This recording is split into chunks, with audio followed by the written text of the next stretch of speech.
বন্ধুরা, আজকে আমরা তৈরি করেছি একদম নতুন এবং হয়তো আপনাদের অনেকেরই চেনা, কিন্তু একটু অন্যরকম, একটু অন্য স্বাদের সিজনাল খিচুড়ি।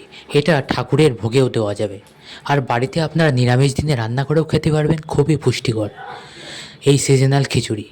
বন্ধুরা, খুব জানতে ইচ্ছে হচ্ছে তো কীভাবে এটা রান্না করা হয়েছে। খুবই সহজ আর একদম চটপটে। বন্ধুরা, এটা সিজনাল কেন নাম দেওয়া হয়েছে? কারণ সিজনের যেসব সবজি সবই প্রায় দেওয়া, যেমন গাজর, মটরশুঁটি, এছাড়া ফুলকপি, আলু। আপনারা এতে দিয়ে দিতে পারেন কাজু, কিশমিশ।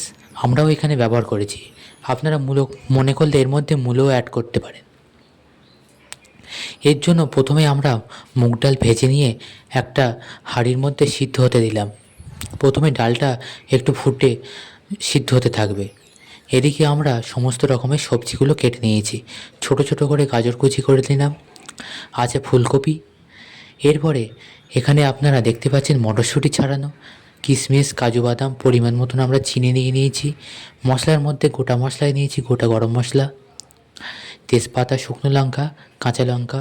এছাড়াও নিয়ে নেব আমরা টমেটো একটা। এরপরে ডালটা একটু হয়ে গেলে হাঁড়িটা নামিয়ে রাখা হবে। তারপরে একটা কড়া বসিয়ে সেখানে আমরা প্রথমে একটু ঘি আর একটু তেল মিশিয়ে ফোড়ন দেব, সাদা তেল। তারপরে একে একে সমস্ত সবজিগুলো আমরা ভেজে নেব। প্রথমে ফুলকপিটা ভেজে নেব। এরপরে ফুলকপি একটু লাল লাল হয়ে গেলে ফুলকপিগুলো আমরা নামিয়ে রাখব। এরপরে আমরা এক এক করে গাজরটাও ভেজে নেব। গাজরটাও হয়ে গেলে গাজরও নামিয়ে রেখে দেব। তারপরে আমরা একটা মশলা বানিয়ে নেব।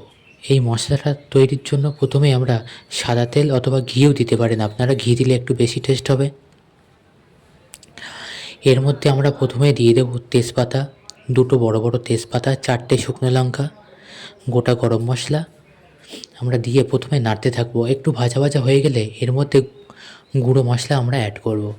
জিরে গুঁড়ো 2 চামচ, ধনে গুঁড়ো 2 চামচ, এছাড়া 1 চামচ মরিচ গুঁড়ো, স্বাদ মতো নুন, হলুদ দিয়ে আমরা ভালো করে কষাতে থাকবো। তারপরে এখানে আমরা একটা কাটা টমেটো দিয়ে দেবো। দিয়ে ভালো করে কষাতে কষাতে তারপরে আমরা একটু লঙ্কার গুঁড়ো দিয়ে দেবো, ঝাল লঙ্কার গুঁড়ো। কাশ্মীরি লঙ্কার গুঁড়ো আপনারা অ্যাড করতে পারেন খিচুড়ির কালারটা আনার জন্য। এরপরে একটু জল অ্যাড করে ভালো করে কষাতে থাকবো যত সময় না তেল ছাড়ে। মশলাটা কষানো হয়ে গেলে এদিকে আমরা ডালের মধ্যে চাল ধুয়ে আমরা দিয়ে দেব।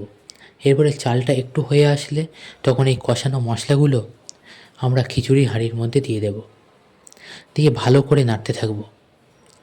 এরপরে যে চাল আর ডাল দুটোই হয়ে আসবে তখন আমরা পরিমাণ মতন চিনি ওতে অ্যাড করে দেব। আর আমাদের ভেজে রাখা কাজু বাদাম কিশমিশগুলোও আমরা এর মধ্যে দিয়ে দেব। তারপরে নামানোর আগে আমরা এর মধ্যে ছড়িয়ে দেবো ভাজা গরম মশলার গুঁড়ো এবং জায়ফল জয়িত্রীর গুঁড়ো দিয়ে খুব সুন্দর করে মিশিয়ে আরও নামানোর আগে তাজা ঘি, পিওর ঘি আমরা এর মধ্যে অ্যাড করব। আর সুন্দর ফ্লেভার উঠবে। বন্ধুরা, এত সুন্দর গন্ধ আপনারা ভাবতেও পারছেন না। এরপরে এর সাথে আমরা বেগুন ভাজা দিয়ে এই খিচুড়িটা পরিবেশন করব।